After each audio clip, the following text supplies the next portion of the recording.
What's up, YouTube? Today I'm going to be reviewing the Proto X quadcopter. It's actually a mini quadcopter, and I do believe it's the smallest quadcopter in production. I have the box right here, and I have had this for probably about 3 months now. So I have had quite a bit of test time, but because of that I haven't been able to do the unboxing. The box is actually pretty nice. It's, it looked quite a bit nicer with the actual Proto X inside. You can see it right there, and yeah, so there's the box. Like I said, not a bad box. And here is the actual Proto X, just to give you a little bit of a size comparison. It is small. I don't have the biggest hands ever. Then again, they aren't the smallest hands ever, but this is very small. So as a review of this, I would have to say it really is great. I really do like it. I would suggest it for anyone. I think it ranges, it was around $40. So, not too expensive, especially for a really decent quad. Here is the controller for it. And to be honest, a good bit of people talk about how small it is and that they do dislike that. And while I would agree, it is quite small, it does kind of go along with the idea of the quadcopter because of how uniquely small it is, just kind of to make everything uniform and everything kind of very portable, I guess you could say. But at the same time, if you want to use a third-party one, I have seen some people use a third-party controller for it, and they seem to have quite a bit of good luck. And I'm actually going to talk about that a little bit later. But now, onto the actual quadcopter itself.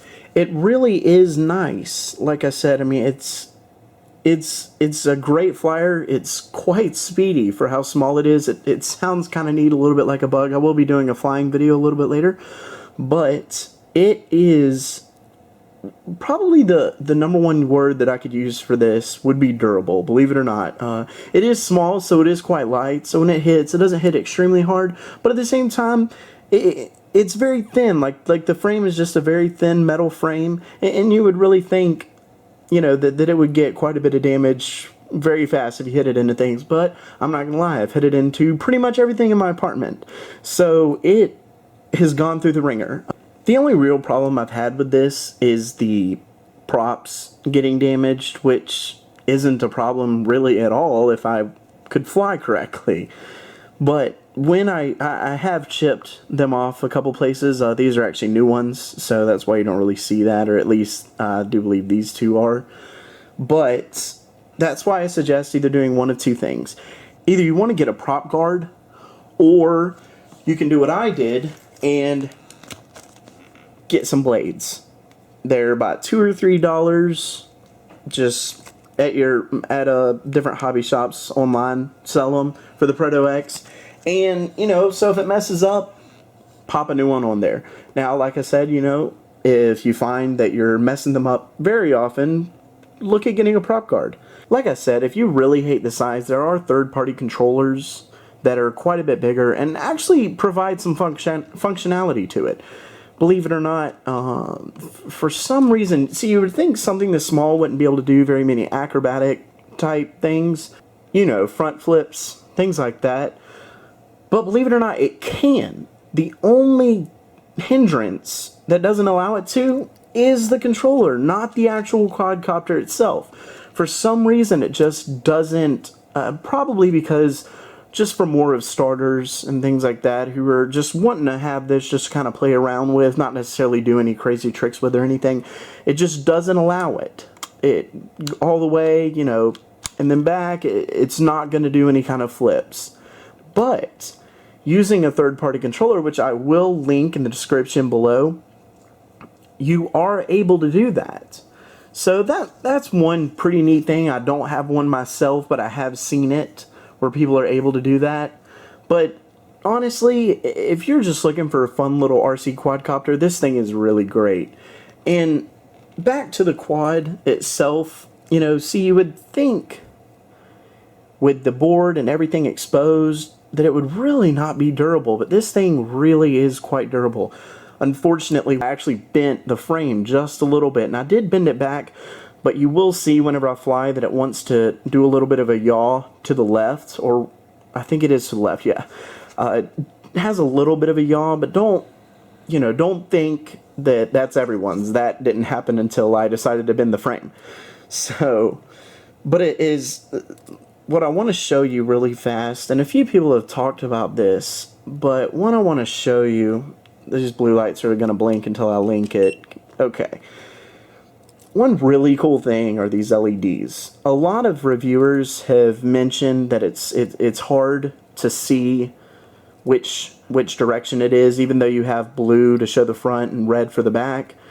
I just don't agree with that. The reason being is because these lights are just so bright. I will be in broad daylight outside and I can really still see which way is front based on the blue and red light. But I understand everyone's different, so if you would like, I've seen a couple people put like a really long nose on it and then put the LEDs on the nose. By all means, that could work out great. But if you're really worried about that, I wouldn't worry, especially if you're mostly going to be flying this indoors. You can see it really well, and you can make that decision on your own whenever I do the flight video. If you decide, ooh, I really can't see it, which that could be the video, but you never know. Alright, I've got kind of a big view of everything just to kind of show you in action.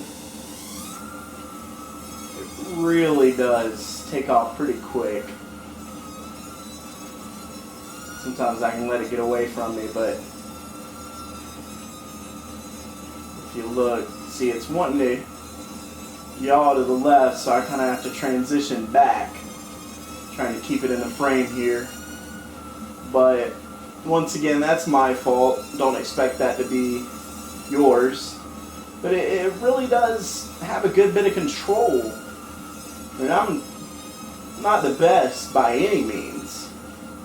But even with it wanting to yaw, I still can control it pretty well. It really is a great little quadcopter, and honestly, it sounds pretty neat too. And I do have my AC on right now. It's pretty hot, so I went ahead and turned that on. See if I can kind of get it close to the camera without hitting it. But it really, look at that. And like I said, I am far from good. But it really isn't a bad little quadcopter. If you want to get this for a friend to see if maybe they'll want to get into RC kind of thing, it's a great thing to do it. And it's very inexpensive at $40. It has a lot of control to it, and it's just fun. It really is. I mean, I've shown some family, and they've thoroughly enjoyed it. But anyway, see if I can get control again. That is the review. And that's my review of the Proto X. Thanks so much for watching, ladies and gentlemen, and if you would, please subscribe. It really helps me out a lot. And you can also follow me on Twitter. I don't have Facebook just yet, but I will be getting it soon. Thank you so much. Have a great day.